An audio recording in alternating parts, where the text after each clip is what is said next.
Um, my name is Laston, Charriez, like she said. I have slides, and I'll tell you why. 65% of you are visual learners. Did you know that? 65.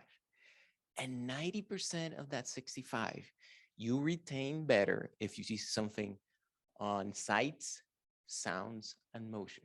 That's adult learning theory. Oh, I'm done. Is that okay? Okay, so I'll introduce myself. I had the privilege of, I grew up in I was born in the Dominican Republic, grew up in Puerto Rico, went to school at Purdue, did my bachelor's and my master's, joined P&G. I was there for 20 something years. I launched the Charmin Bear campaign. Can you go back? I don't know where's my slide. Oh, over here. Next, there you go. I launched the Charmin Bear campaign. How many of you know Charmin Bear? Yeah, oh, good. I launched that. I actually filmed Mr. Whipple's last commercial. Most of you don't remember Mr. Whipple, but I also launched the Puffins, which is the Puffs, a nosing needs deserves puffs indeed. So I did that. And then I joined Sara Lee, and I was Insights and Innovation for Sara Lee, and I launched Jimmy Dean Delights. So some of you know Jimmy Dean Delights, so that's a cool thing. And I'm a big mountain biker. That's why I moved to Colorado. And I was my last job in corporate America was the CMO at Pilgrim's Pride, which is the second largest chicken company in the world, and it's based in Greeley, Colorado. And now I am a professor at the new Masters of Agribusiness and Food Innovation at Colorado SPUR. Some of you were able to go last night to a SPUR. We're going to tell you why you need to go again. Is that cool? It's repeat. Remember, trial first and then repeat? That's what we're going to try to do. So I'm going to give you some data points about us. And I don't see my slides, but maybe. We're going to give you a video. Go.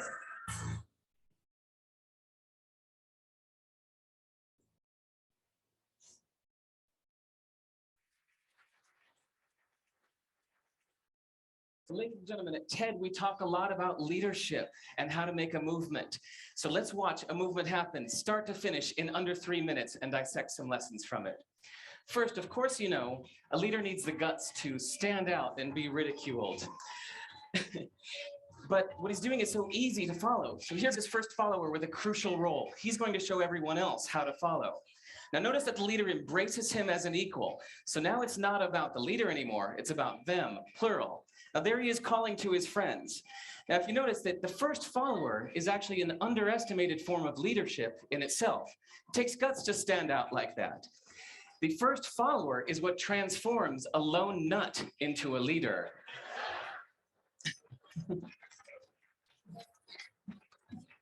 And here comes a second follower. Now it's not a lone nut, it's not two nuts, 3 is a crowd, and the crowd is news. So a movement must be public. It's important to show not just the leader, but the followers, because you find that new followers emulate the followers, not the leader. Now here come 2 more people, and immediately after, 3 more people. Now we've got momentum. This is the tipping point. Now we've got a movement.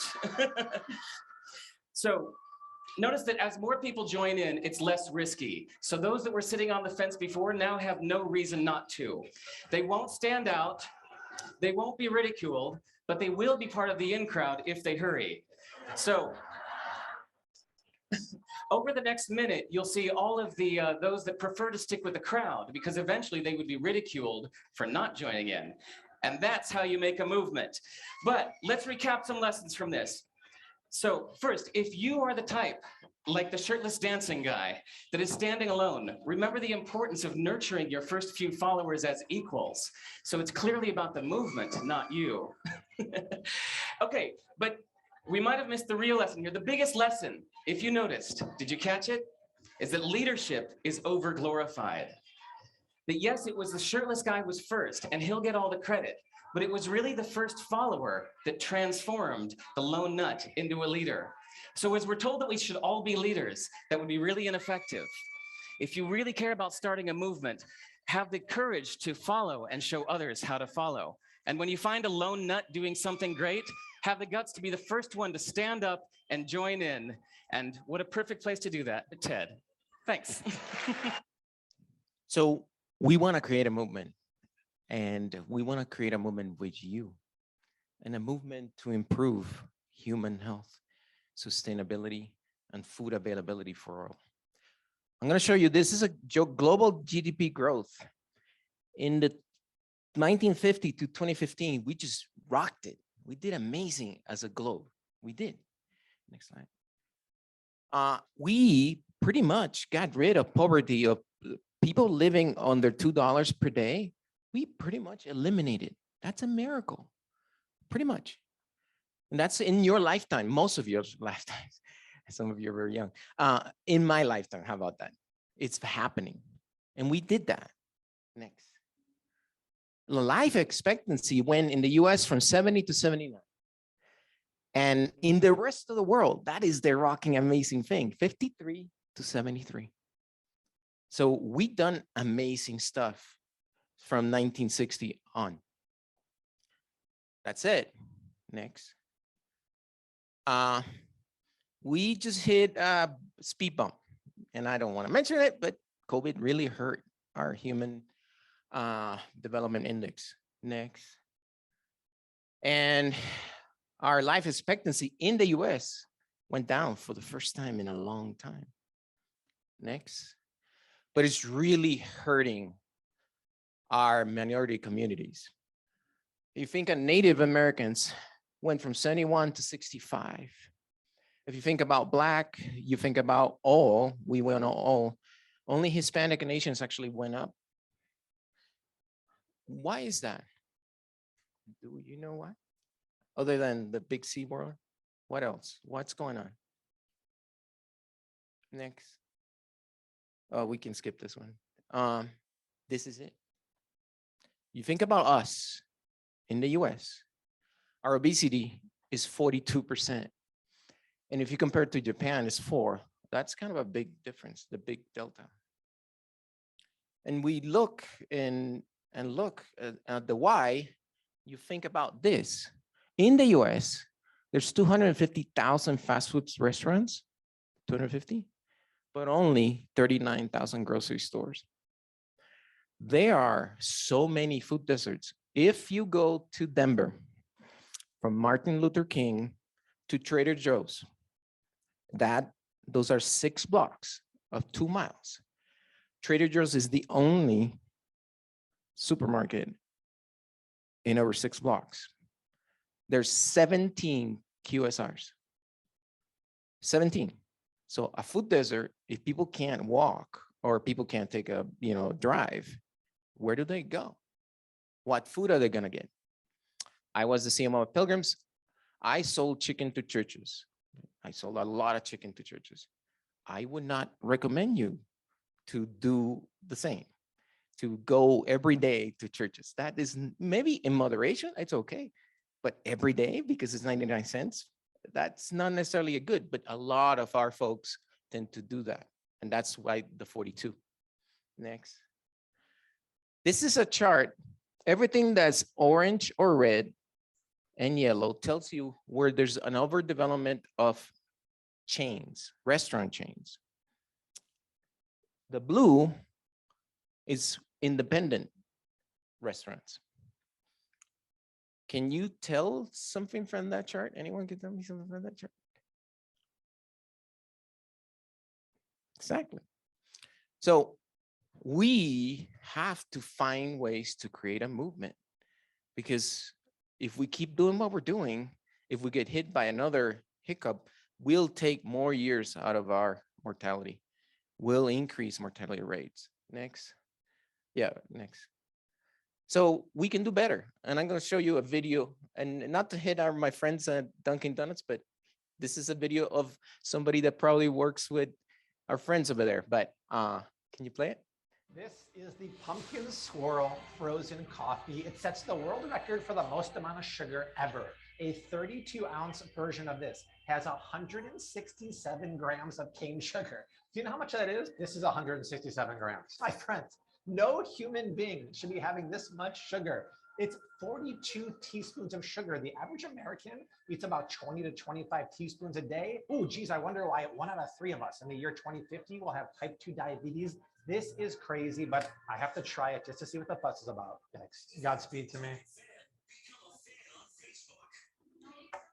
Whoa, that was a teaspoon of sugar right there. This is equivalent to eating 17 donuts behind me right here. Forget about the fact that there's artificial flavors. There's no pumpkin in here. If America runs on this, we're all screwed. Shaming is never good, and I don't want to shame him. This was an influencer, and he did this. He has a lot of followers. If you find him, he's the #1 influencer for Costco. If you want to know, he's the guy. But he just did this. Let's talk about Coke. What is that Coke? Where is that from? Does anyone know? Coke? Yeah. Have you bought Mexican Coke instead of regular Coke? Why would you do it? Why do you do? I paid $1.87 at a convenience store, and I had to return the bottle. That was yesterday. So $1.87 versus significantly cheaper for the same amount that I didn't have to return the bottle. Why would people do that?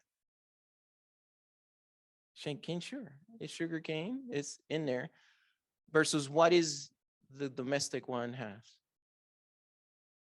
Fructose corn syrup. So there's a perception that one is better than the other. You think that's it? You pay more for a different product, or I don't know. I don't work on Coke, and I don't know that, but I know and I follow what consumers are doing, and I see a lot of consumers choosing one, even when they've had to pay 3 times more for one at a taqueria versus the other one. So something's there. There's something there. Next slide. Have you seen this Heinz no sugar added tomato ketchup? Have you seen they just launched this? This is a small step. I worked at Sara Lee. I launched Hillshire Farms low sodium lunch meat. I failed miserably. Why? Because it said low sodium. Consumers equated low sodium to low flavor or no flavor. And it failed. I shut it down. I launched it. I thought it was great. It didn't. I failed miserably and go back to the board. Why? We, as food innovators and agribusiness innovators, can take small steps. We don't have to go all the way to low sodium and fail. We need to find ways that our consumer can actually consume that, because if it doesn't taste great, will people repeat? Maybe they buy once, but do they repeat? I don't know. You tell me. I don't know. Do they buy it again if it tastes? I don't think so. Capri Sun, another example. Have you seen the new Capri Sun launch? Anyone knows? It's terrible because it's not for kids. If I can't even show the video because it's kind of risky if you ask me. And you should look it up. And it's the new Capri Sun low sugar, but it's trying to get the kids not to watch the commercial and then talk to the parents and say, this is low sugar, buy it. That's pretty smart. They're doing some smart stuff, small steps to create a movement. And that's what I'm speaking to you, say what would have to be true, not to change everything in one day, but start moving in the right direction. Next, because price changes in the United States, hospital services since 2000 have gone up by over 250%.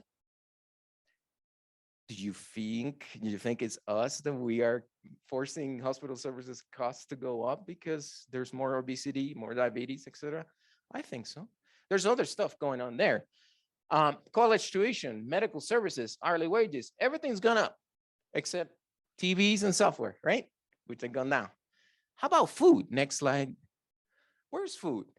Okay, this is cost of family baseball game in 1960.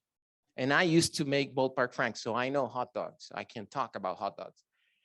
Hot dogs in 1960, it cost 35 cents. In 1960, with inflation, as I just says 346. Today, at the Rockies, you'll pay 522. That's the average cost. Everything else has gone up by 200%. And the food has only gone up by 30% since 1960. How do we do that? You did that. All of you that are in food are doing amazing innovation because of something called the Walmart effect.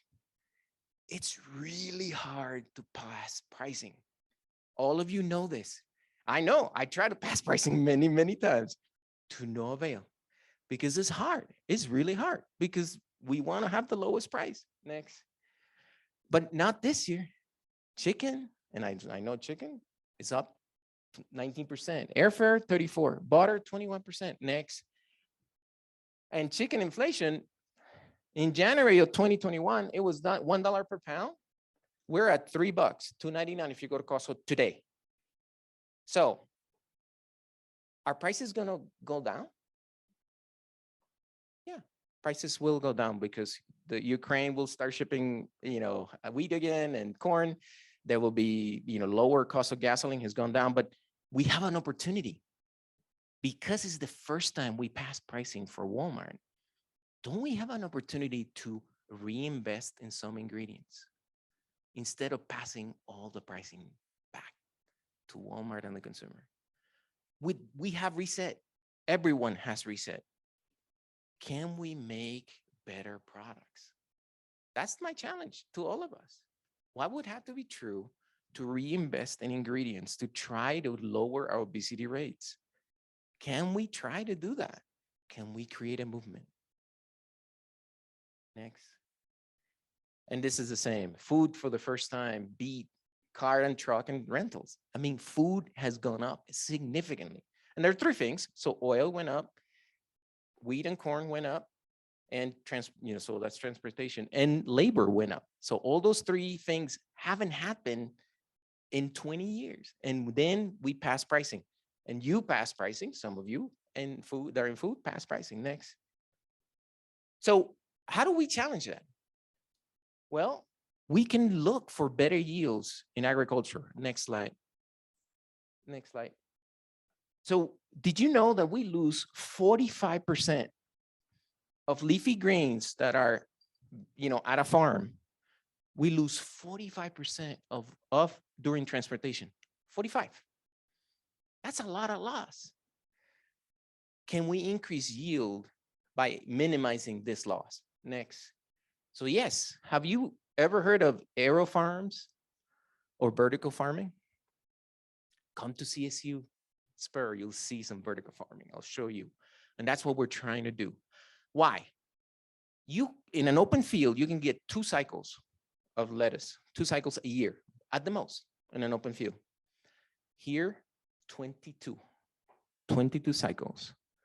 That's what we can produce in vertical farming. Next. That said, it doesn't employ a lot of people because it's mostly robotics. So you see the parking lot so small. That's kind of there's a pro and there's a con. The pro is that you can, if you build it next to a Walmart distribution center, you can take 11 days of transit and you increase the shelf life. That is amazing. And that is a movement. And that is what I want you to guys join. Find new solutions so we can have a healthy America and a healthy world. Next. So next. So we open CSU SPUR, and it's at the National Western Center. We open, and next slide, on January 18th. And we're going to skip this video. So next. And we have 3 buildings. It's in the National Western Center. Most of you know where the National Western Center is. And with a bond that was issued to the state of Colorado by us, if you pay taxes in Colorado, you pay for these 3 buildings. It's $200 million. We have 3 buildings. We have Vita that opened in January. We had Terra, that was where we were last night for dinner. And then we have Hydro that opens in January 6th of 2023. And our mission is simple. We're going to integrate education, public outreach, and research scholarship to provide lifelong experiential learning in familiar and new ways, expanding educational access, launching careers that grapple with the biggest challenge of our time. And you think feeding 9 billion people is not the biggest challenge of our time? I think it is. And it's very crucial. Next. So these are the 3 buildings. One Water best practices at SPUR is all about water. And you know, in the Western United States, that's our #1 issue. And we're gonna have Denver Water there. We're gonna do R&D to what would have to be true to minimize the utilization of water and maximize the yield of plants and a better water. Next. You have the opportunity to engage with CSU with internships with our students in our Masters of Agribusiness of Food Innovation. We have a practicum that in their second year, all these students will work for a year with a company, Danone, Leprino, you name it, and they will work for a year to come out with solutions, because that's what we're trying to do as a state land-grant university. Is our mission to find solutions. We're going to have summer internships. We're going to have winter break marker internships, SPUR ambassador programs, and employment, of course, because we are in Globeville. If you notice where the campus is, we are surrounded by a large Latino community that needs jobs, and they can be provided right there at SPUR. Next. And last but, not last but not least, but this is the CSU Masters in Agribusiness and Food Innovation, which is what I lead. And we just started our first cohort in August, and then we'll continue to add folks. There are opportunities for companies that want to go speak at our classes. Majid did a class a week ago, and we have, that's part of the networking the students need to do. And then the best thing is the second year, they're going to be able to do a practicum, which is work with companies, and you got to pitch to the students, and the students have to pick your project, and vice versa, you pick the students. So it's a really great thing. Next. So let's create a movement. Next. So some of you weren't there. This is what we are doing with Ceiling Gardens. We're trying to say what would have to be true for all the large Denver business buildings to have a ceiling garden. What is the great thing about it is if you have a cafeteria in this building and you have ceiling gardens, you could use the vegetables from upstairs for your lunch. And we did that last night. Some of you that were there, you were eating some of our vegetables from the garden upstairs. And that's sustainability. That's eliminating traffic, transit, and money. Next. And the great thing is, this is a university, a live university, and we are welcoming from K to gray. That's our motto. Anyone can come, and it's open. And we have, some of you that were there, we have a kitchen where you have a sensorial part where you can cook, and consumers have a panel, and you put for the door, and people can try and do food tasting. And because we are in Globeville, we can recruit for African Americans, Hispanics, Asian Americans, you name it. And that's part of the improving what we're doing. We also have small pilot plans that you can actually take it from the kitchen, and your own kitchen, you're making your hummus. All of a sudden, what do I do? Well, you taste test it, and then you go across the street and you do it in a pilot plant and make the hummus there. And then they take it to consumers and be famous. So that's another way that you could engage with us. Next. And this is something I needed to share with you. 97% of us in the US have a cell phone, but 92% have clean water. That cannot be. So this is the US, the richest country in the world. We gotta do better, and that's why the hydro is so important. Next. And it's worth mentioning that 400 out of the 500 companies in the SP Global Market Intelligence are claiming sustainability in their quarterly reports. 400 out of 500. There's somewhere that says we're doing sustainable, we're doing this. Next. But guess what's going on? Tweets mentioning greenwashing have gone up 158%. Is there a correlation? If you're going to do sustainability, if you're going to embark in climate, change claims, you got to deliver, because otherwise people are going to do a Dunkin' Donuts video on you. Make sense? So you got to be careful, because the creators that, our folks talked about creators, we got billions of creators. And if you greenwash, you'll pay. So I'm asking you next to come to SPUR and join our movement. We have 44 programs, 44 that, from pilot plants that Mike Gable here is leading, to the kitchens, to commissary kitchens where people from the community can come and make their hummus or their salsa, to ceiling gardens, to vertical gardens, everything, and hydro for water, because we have a choice and we should double down on us. We're all human. We should double down on us.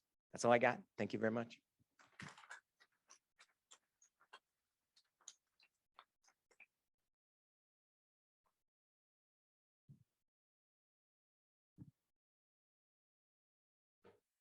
Wow, how incredible was that?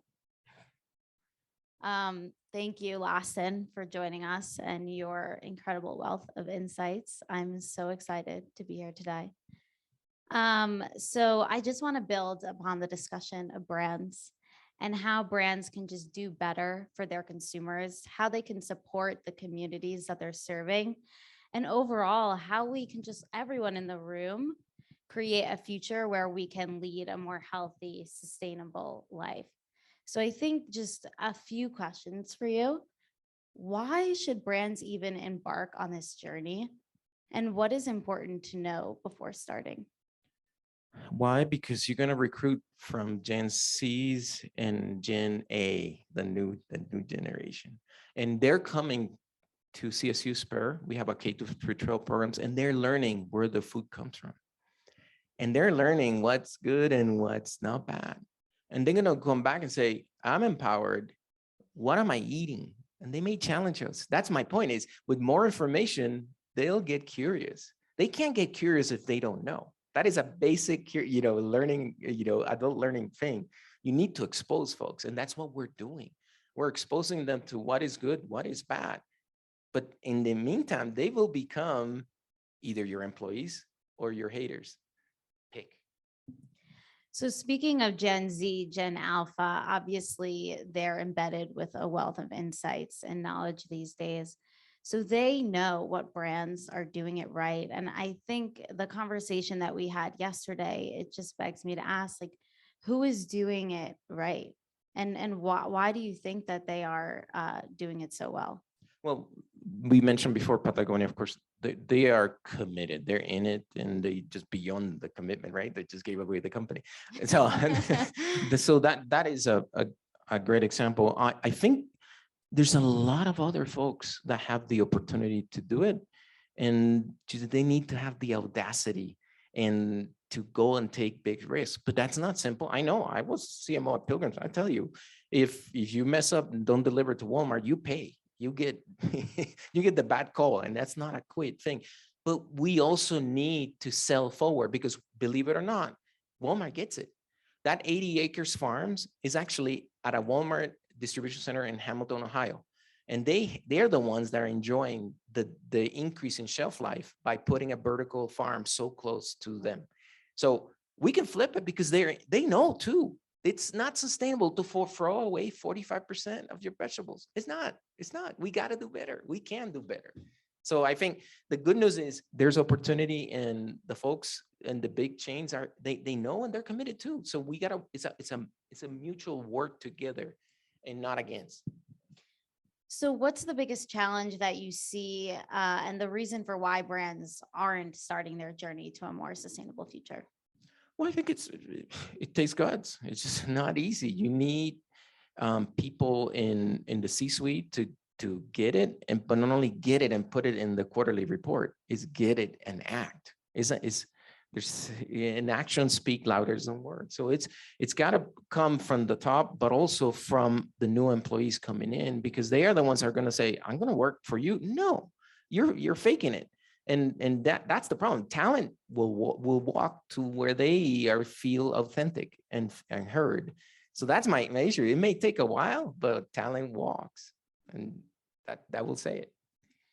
So speaking of Colorado, I mean, I think most, if not everyone in the room has an association with Denver and Colorado as a whole. And so I think it's just incredible that, you're here with CSU to share with us how we can come together and create this impact. So where does that partnership begin, and how would a brand in the room today start that journey with you? Come and take a tour. Mike Gable and I are here from CSU. Come and see the place. I promise you, I didn't show a video because it doesn't do justice to the place. It just doesn't. It's better to walk it and then feel the magic of the place, because it's going to be about solving big, hairy, aggressive goals. Remember BHAGs from P&G? That's exactly what we're trying to do.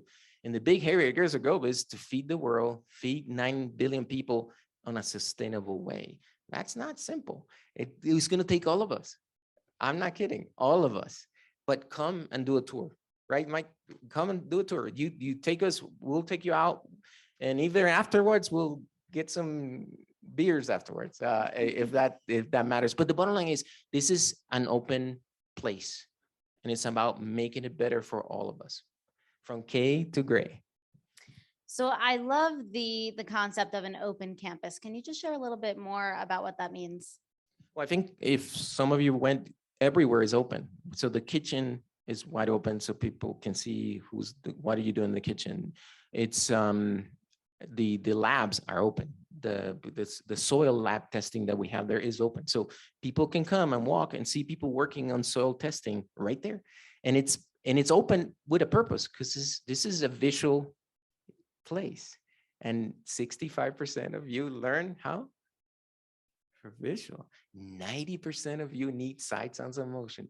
And that's why we're open, because we want you to learn. So I'm just wondering who in the room is going to be the first follower to come to CSU.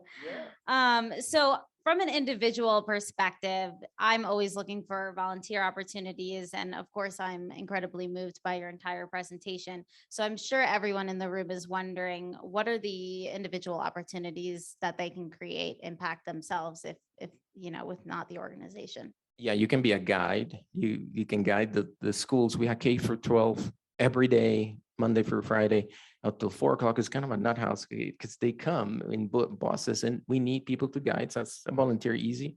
We have second Saturdays where you can actually, if you work, but on the second Saturday, you can come and actually guide or actually speak about innovation. There's going to be so many opportunities for you to be in front of the A generation. Alpha is coming. And what we're doing is planting seeds to make sure they know who makes their food. So as we come to a close with the presentation, are there any last words of advice you have for everyone in the room today? No, come visit. I'll give you a tour. That's all. Thank you.